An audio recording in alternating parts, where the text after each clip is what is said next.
Hello students. Today we'll see how does a pleural effusion appear on a chest x-ray. We'll start the class by analyzing a normal given x-ray to you.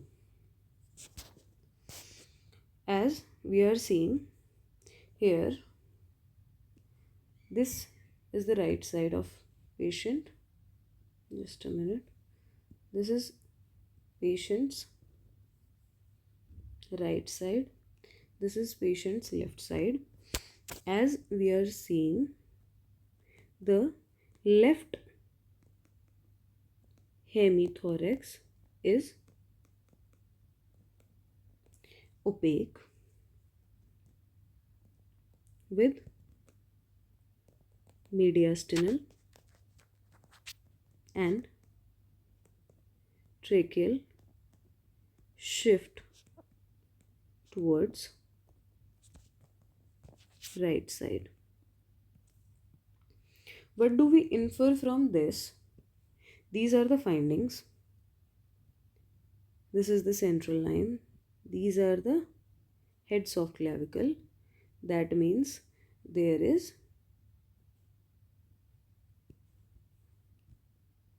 no rotation. We can comment upon this x-ray. Then this is the trachea here going towards right side. This is the mediastinum here. This is the mediastinum here going towards right side. Ideally, both of these things should have been in midline, but they are pushed towards the right side. That means we are having some mass effect from this left side. And what will cause a mass effect? Mass effect will be caused by either it is a pleural effusion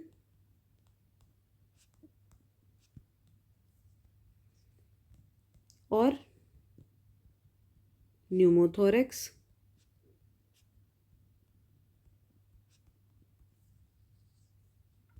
or any other mass lesion.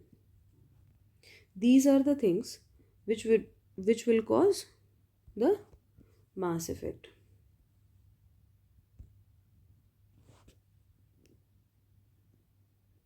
Leading to mass effect.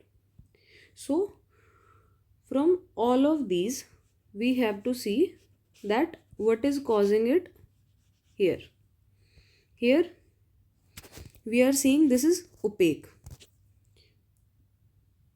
So further decode करेंगे हम इसको that pleural effusion will appear opaque, pneumothorax will appear hyperlucent, and mass lesion will appear opaque, but it will have some shape, some contour. So regarding this x-ray, the most compatible answer is going to be the pleural effusion. So we have decoded this x-ray and there is left-sided pleural effusion which is causing mediastinal and tracheal shift towards right side. Now we'll see as a general approach towards pleural effusion. First of all, we'll discuss the pleural anatomy. So, what is pleura? First of all, what is pleura? Pleura is a sac covering the lungs. अब जब sac है तो उसकी दो walls होंगी. Outer will be parietal pleura and inner will be visceral pleura. We will never see this pleura. This pleura is not seen normally except where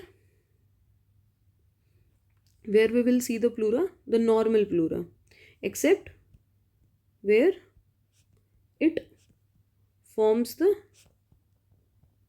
fissures or when it abuts in the midline. Normal pleura is not seen except there are two scenarios जहाँ पे ये Fisher बनाता है या फिर it abuts in the midline in form of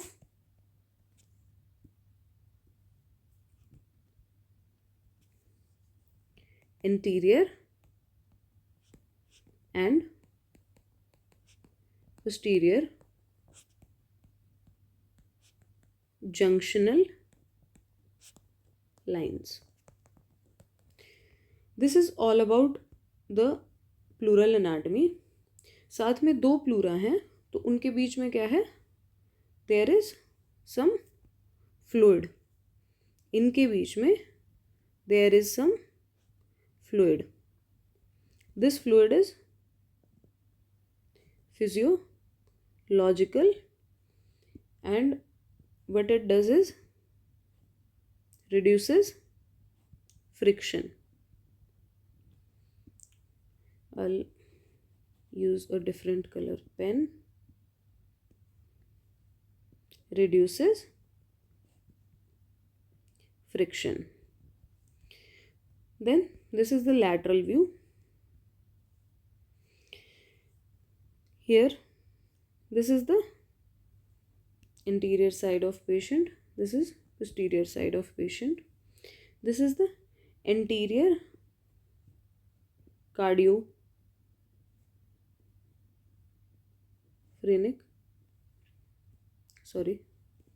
this is the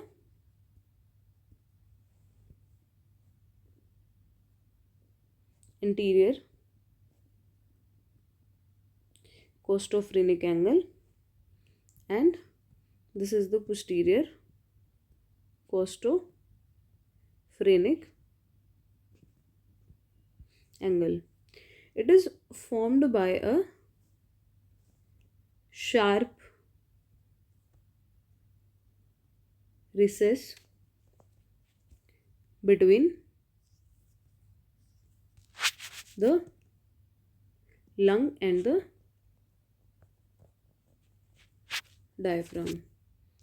This is the definition for costophrenic angle, and ribs can also be considered in place of lungs, similar to.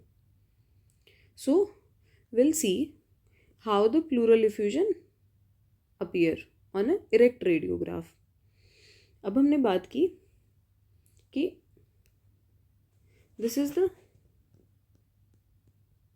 costophrenic angle. This is the cardiophrenic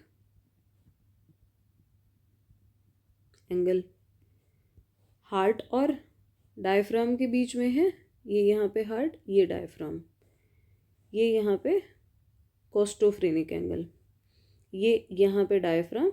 These would be the ribs. Definition. फिर हमने बात की कि दो pleura थी हमारे पास, visceral और parietal, उसके बीच में थोड़ा सा फ्लूइड था. लेकिन पहले हम देखेंगे कि प्लूरल इफ्यूजन बनता क्या है। प्लूरल इफ्यूजन होता क्यों है। हमने देखा कि नॉर्मली कुछ 15 to 20 ml fluid normally exist करता है between the visceral and parietal pleura. Then हम किसको कहते हैं कि प्लूरल इफ्यूजन हो गया। जब ये नॉर्मल फिजियोलॉजिकल फ्लूइड से ज़्यादा फ्लूइड उसमें इकट्ठा हो जाए। And what is the reason for that. ये प्लूरल फ्लूइड कहाँ से आता है। This is caused by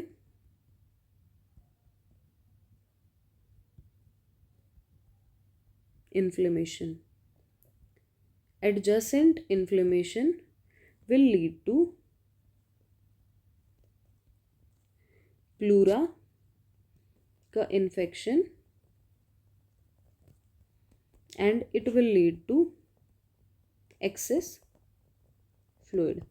Depending on the pathogenesis, अगर transudative है कि exudative है, mostly this one would be exudative,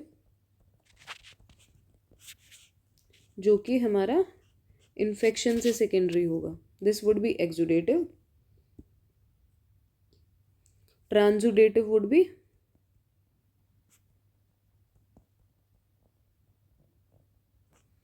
transudative.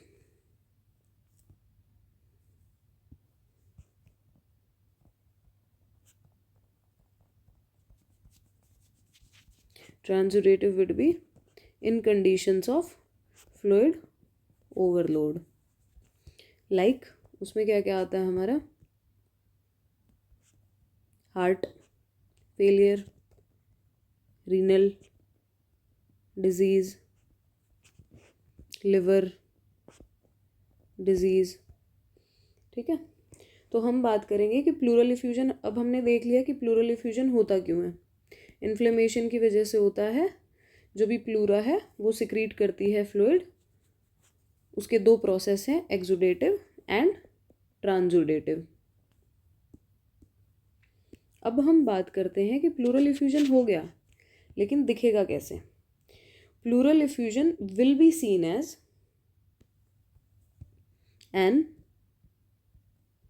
OPEC meniscus at most preferably costophrenic angle. क्योंकि यही एंगल ज़्यादा शार्प होता है नॉर्मली. तो जब ये एंगल बहुत शार्प है, जब ये ब्लंट हो जाएगा, यहाँ पे फ्लूइड एक्यूमुलेट होना शुरू होगा ऐसे ऐसे ऐसे ऐसे करके, तो ये एंगल ब्लंट हो जाएगा, हमें यही दिखेगा. इसीलिए मोस्ट लाइकली जो भी अपीयरेंस बताई जाती है, that is the opaque meniscus seen at normally sharp costophrenic angle. Pathogenesis की हमने बात कर ली. अब हम देखेंगे कि ये जो यहाँ पे मेनिस्कस है, मानो यहाँ पे आप प्लूरल फ्लूइड जमा करा रहे हो, ऐसे ऐसे ऐसे ऐसे करके हो गया.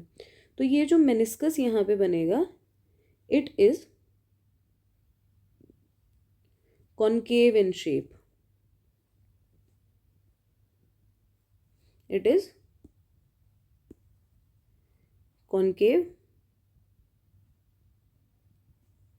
upwards.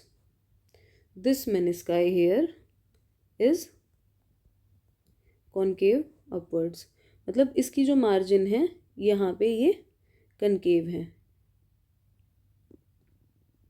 जो हमें ऐसा मेनिस्कस दिखेगा, हम उसी को कंसिडर करेंगे इरेक्ट चेस्ट एक्सरे पे. हम उसी को कंसिडर करेंगे कि this is due to pleural effusion.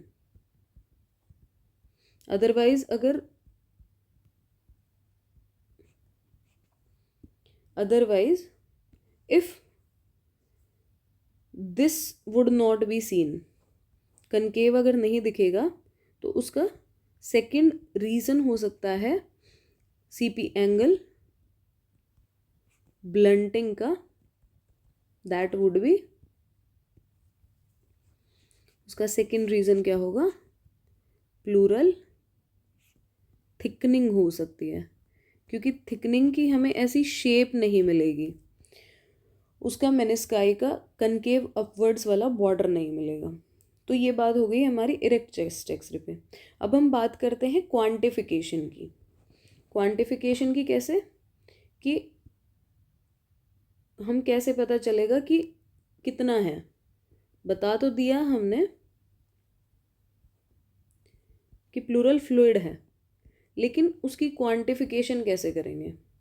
Ideally USG से पता चल जाएगा, लेकिन अगर हमारे पास कोई सिनेरियो होता है कि नहीं जी आप हमें इसी से बता दीजिए, तो फिर क्या होगा कि जब आपको थोड़ा सा सीपी एंगल ब्लंटिंग के लिए आपको क्या चाहिए कि 200 से 300 ml of pleural fluid should be seen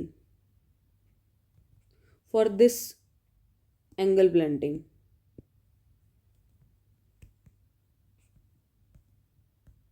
तो अगर ब्लंटिंग हो गई है तो दैट मीन्स कि 200 से 300 ml फ्लूइड तो उसको आ ही गया है। जब अप्रॉक्सीमेट हाफ वे उसकी ब्लंटिंग आ जाए तो मतलब 2 लीटर, अप्रॉक्सीमेट 2 लीटर फ्लूइड उसको जमा है। जब पूरा ओपेक हो जाए हेमीथोरेक्स, और इस ओपेक के साथ में हमारे पास कॉन्ट्रालैटरल, मीडियास्टिनल और ट्रेकियल शिफ्ट भी होनी चाहिए, तभी ये होगा कि ये जो भी ओपेक हेमीथोरेक्स है ये किसकी वजह से है, ये फ्लूइड की वजह से है। अदरवाइज ओपेक हेमीथोरेक्स कोलैप्स की वजह से भी हो सकता है। अब हम बात कर रहे थे क्वांटिफिकेशन की, तो जब बिल्कुल ओपेक हो जाएगा हेमीथोरेक्स तो उसका कितना क्वांटिफिकेशन होगा, 5 to 6 लीटर्स। ये हो गई क्वांटिफिकेशन की बात। अब हम आते हैं अपीयरेंसेस पे, कि एक तो मैंने बता दिया कि सीपी एंगल ब्लंटिंग हो गई, ठीक है, और भी क्या क्या टाइप्स होते हैं। पहला हो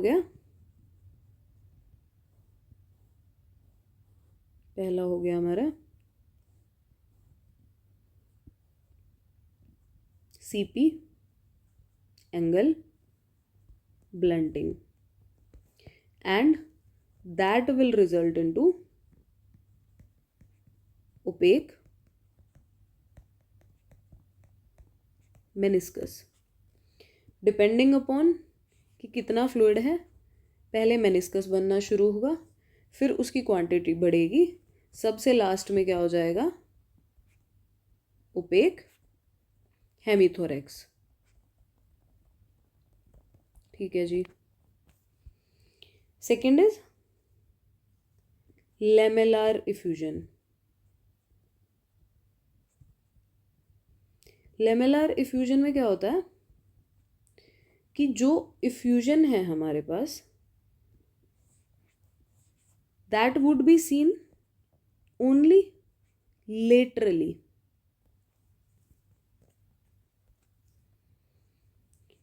जैसे कि ये है, जो भी प्लूरल फ्लूइड है दैट विल टेक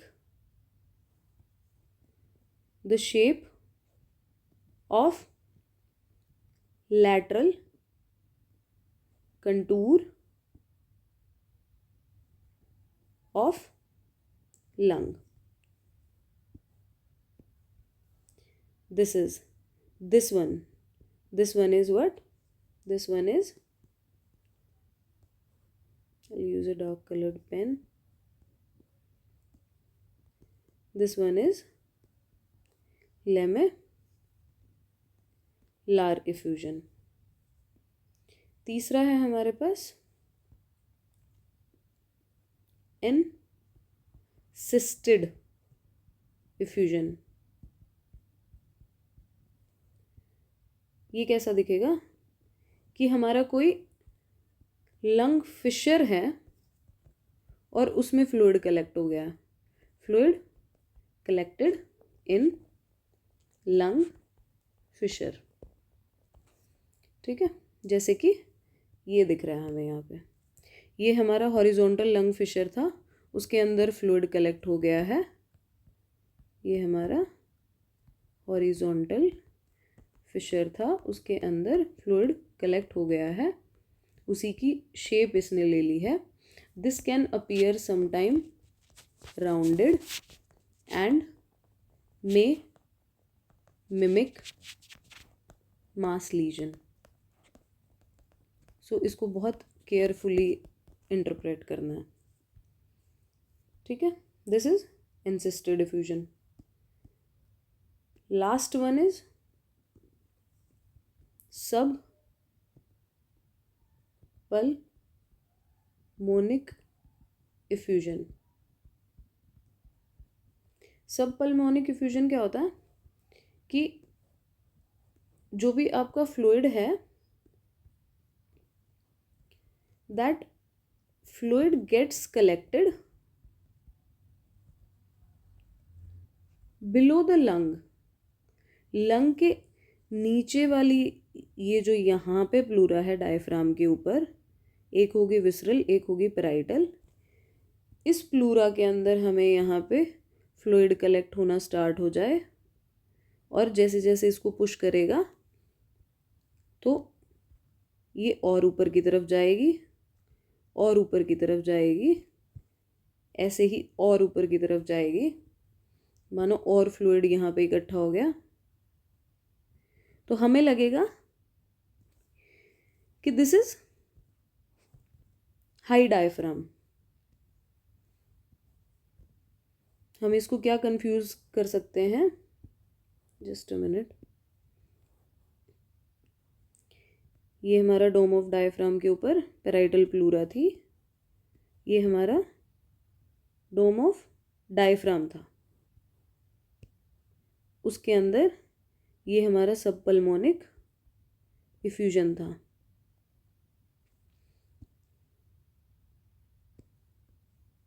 ठीक है, दिस इज सब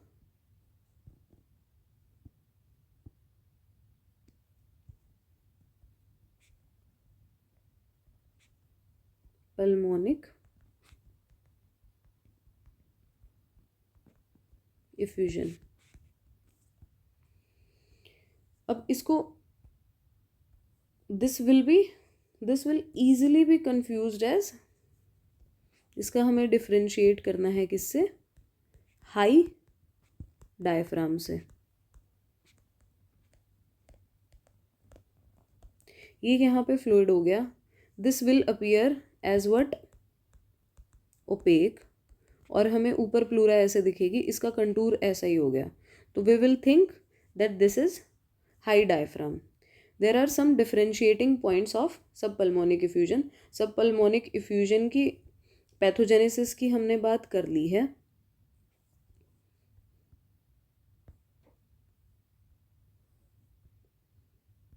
अब हम बात करते हैं डिफ्रेंशिएटिंग पॉइंट्स। डिफ्रेंशिएट किस किस के बीच में करना है, वर्सेस हाई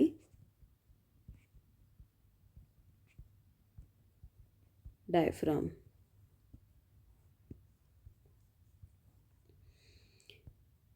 तो हम क्या करेंगे इसके लिए, वी विल सी द, इसका मेन पॉइंट क्या है, will see the diaphragmatic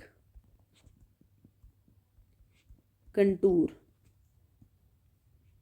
will see, ideally क्या है कि ये हमारा लंग है,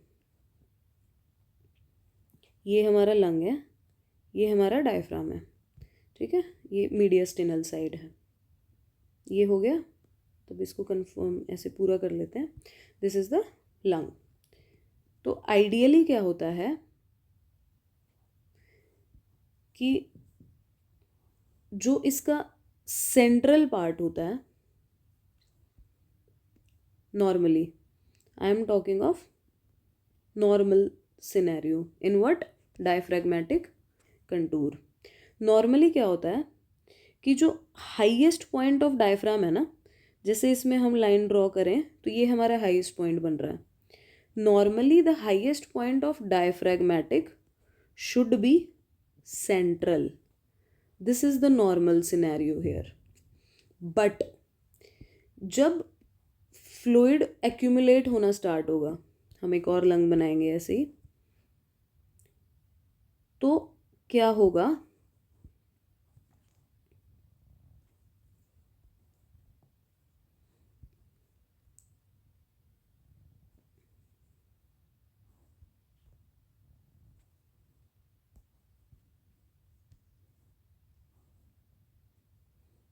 जब हम एक और लंग ऐसे बनाना शुरू करेंगे, जस्ट अ मिनट,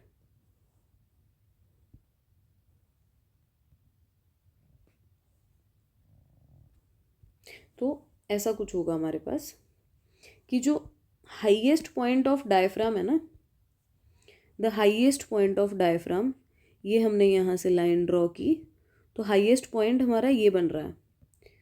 तो जो हाईएस्ट पॉइंट होगा that would be situated laterally. ये किस में होगा? ये होगा सब पल्मोनिक इफ्यूजन में.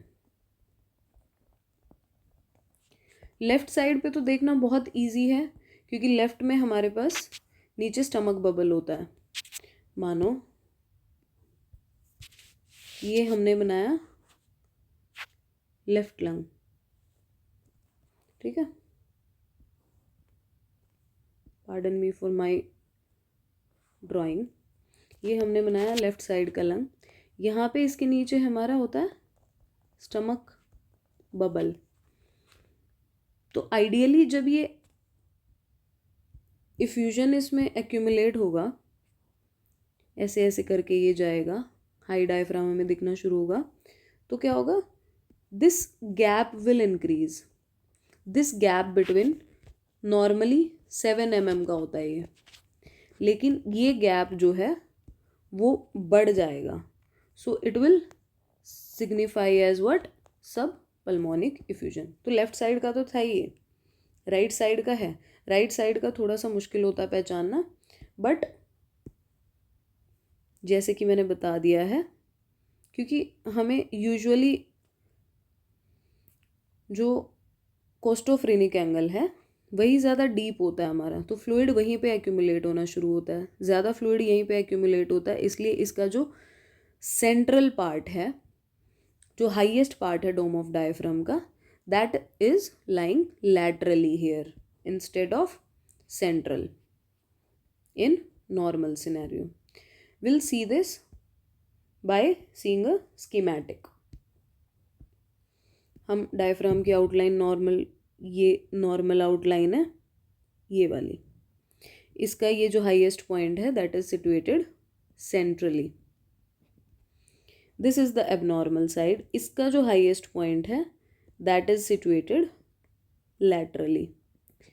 तो ये जो डायफ्रैग्मेटिक कंटूर है ये वाला, this is here altered diaphragmatic contour. तो अगर ये प्रेजेंट है, altered diaphragmatic contour, if present, this will indicate सब पल्मोनिक इफ्यूजन. अगर एब्सेंट है, मतलब क्या हुआ कि नॉर्मल कंटूर अगर है, तो दिस विल इंडिकेट कि हाई डायफ्राम है, डायफ्राम ही ऊपर आ गया है. और वो किस वजह से होगा? फ्रेनिक नर्व की पालसी की वजह से होगा. ठीक है. नेक्स्ट, अब ये लेफ्ट साइड है, मतलब this X-ray is showing left pulmonic effusion. How? This is the right side of patient, this is the left side of patient. पहले जैसे हमने बात की, ये स्टमक बबल है हमारा और ये डोम ऑफ डायफ्राम है. This distance should be equal to और लेस देन 7 mm. 7 mm से ज़्यादा है यहाँ, तो that means the diaphragm is pushed away, ऐसा हमें लग रहा है. अब वो किस वजह से है? आइडियली वो विसरल प्लूरा पुश हुई है ऊपर की तरफ, लेकिन हमें कंटूर ऐसा दिखता है तो हमें लगता है कि diaphragm is pushed away due to sub pulmonic effusion. कैसे पता चलेगा हमें? We will analyse the contour. ये कंटूर नॉर्मल नहीं है. हाईएस्ट पॉइंट जो है वो उसका यहाँ कहीं आ रहा है. This is quite lateral. Usually this should be somewhere in centre. This is quite lateral. जैसे यहाँ का हम देखें तो ये कंटूर नॉर्मल है, इसका हाईएस्ट पॉइंट ये है, ये सेंट्रल है. तो ये वाला जो भी कंटूर है that is normal, this is abnormal, और ये किसकी वजह से है? ये सब पल्मोनिक एफ्यूजन की वजह से. Will analyse this X-ray like, इसके यहाँ पे हमें ये राउंडेड ओपेसिटी दिख रही है. ठीक है, अब हमारे इसके दो डीडी बनते हैं. Either on a first look it can mimic a mass lesion. Just a minute. On a first look it can mimic a mass lesion. दो चीज़ें हैं हमारे पास, मास लीजन. लेकिन जब हम इसको ध्यान से देख रहे हैं तो इट इज़ लाइक, इसका जो ये कंटूर है, ये कंटूर है इसका, it is somewhat extending here, here and here. तो उससे पता चलता है कि ये हॉरिजॉन्टल फिशर के अंदर एनसिस्टेड प्लूरल इफ्यूजन है. एनसिस्टेड प्लूरल इफ्यूजन है. अब बात करें दूसरे एक्सरे की, तो राइट साइड का एंगल नॉर्मल है, लेफ्ट साइड का भी एंगल नॉर्मल है, लेकिन वी आर सीइंग कि this stomach bubble and diaphragm they are wide apart, and जो हमारा डायफ्राम है उसका जो हाईएस्ट पॉइंट है that is also shifted laterally. तो इसका रीज़न क्या बनेगा? सब पल्मोनिक इफ्यूजन. अब ये क्लास थोड़ी सी लंबी हो रही है तो विल डिस्कस सुपाइन पे क्या प्रेजेंटेशन है, will discuss in next class. Thanks for patient listening.